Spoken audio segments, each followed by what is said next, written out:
multiplying complex numbers. We have been talking about the box method, so let's continue with the box method. The only difference is we were using the box method to factor. It's already in factored form, so let's do the inverse, which is to multiply.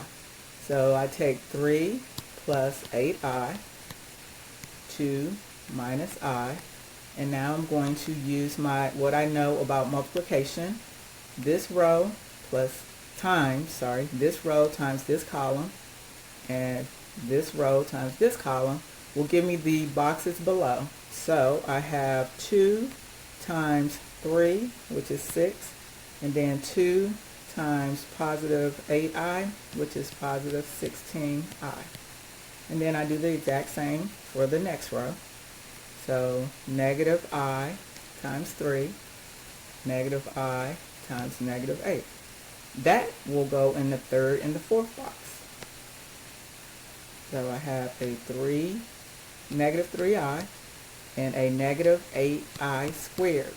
However, I understand that this I squared is going to actually change this sign because this is really negative 1.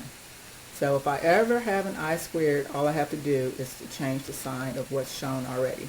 So this is no longer 8i. Instead, it's simply positive 8. Then what I want to do is I want to combine like terms. So I have my real part and I have my imaginary part. And when I'm writing it, the real part goes first. So 6 plus 8 is 14. 16i minus 3i is positive 13i. So this is the answer when I am multiplying complex numbers.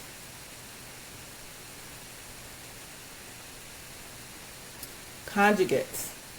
Conjugate is if you're given the original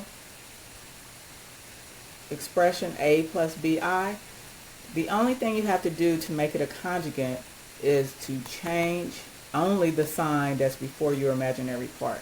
So you change this portion. So let's look at this next example. If I have negative 3 minus 6i and I ask you, well, what is the conjugate? You would tell me negative 3 because the real part is not affected, and then you would change the sign in the middle before the imaginary part to the opposite of what it is there, plus, and then you would keep that other information, the imaginary part, 6i. This is the conjugate. And it works vice versa. If I ask negative 3 plus 6i, what's the conjugate? I would just change the plus that's in front of the imaginary part. That's important to know because when you're dividing complex numbers, you have to divide you multiply by the conjugate of only your denominator. So only the conjugate of the denominator. I have to multiply the numerator and the denominator. So the conjugate of the denominator is 4 plus 2i, because again, I'm only changing the sign that's in front of the imaginary part, divided by another 4 plus 2i. You could use the box method 2 times, one for the numerator and one for the denominator, but for the sake of time, I am just going to put parentheses around all 4 expressions, and then I'm going to use my distributive method. So 2 times 4 is 8, 2 times 2i is positive 4i, 8i times 4 is positive 32i, 8 times 2, again, I'm just going to, the trick is 8 times 2 is 16. I times I is I squared, so that means I have to change that positive 16 to a negative 16. So for those who need to see what is going on, again, is 8 times 8 is 16. I times I is I squared. I squared is really a negative 1. So 16 times negative 1 is simply negative 16. I just know that if it's a positive to start with and I multiply it times the I squared, I change the sign. If it's a negative to start with and I multiply it times the I squared, I change the sign. So once I'm finished with the top, I will have 4 terms, 1, 2, 3, 4. and I will go to the bottom and do the exact same thing. Now, if you ever have expressions that have the exact same numbers but the signs are different, you will have a real number. You will no longer have an imaginary part when they have a I multiplied times itself. So 4 times 4, 16, 4 times 2i, 8i, negative 2i times 4, negative 8i, and then negative 2i times positive 2i is the same as negative 4, but since I have an I squared, I know I'm going to change that to a positive 4. Again, for those who need to see it, what the answer truly is when you multiply it is negative 4i squared, but that I squared is really a negative 1, and once I multiply negative 4 times negative 1, it becomes a positive 4. What I will notice every single time, because I am multiplying the denominator times its conjugate, the middle terms will always cancel out, which leaves me with a real number in the denominator.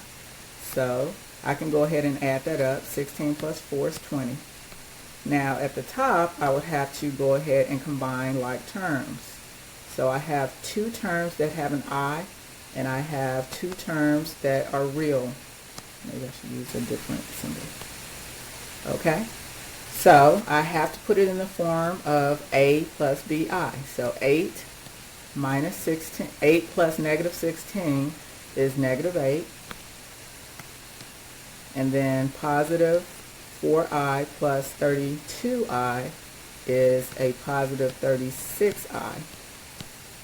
Some people can't see it this way, so you can leave it that way, or you can break it down even further. If you break it down further, you're going to put it as two separate fractions. So negative 8 over 20 plus 36i over 20. And then you realize, well, I can simplify this. So the negative 8 actually is divisible. It has a greatest common factor between the two of those. So I can divide that, the numerator and the denominator, by 4. Negative 8 divided by 4 is negative 2. And 20 divided by 4 is 5. Moving on to the next fraction, I see that I can divide both of those also by 4. So 36 divided by 4 is a positive 9. And then 20 divided by 4 is still 5. I have an I. Me personally, I put it to the side.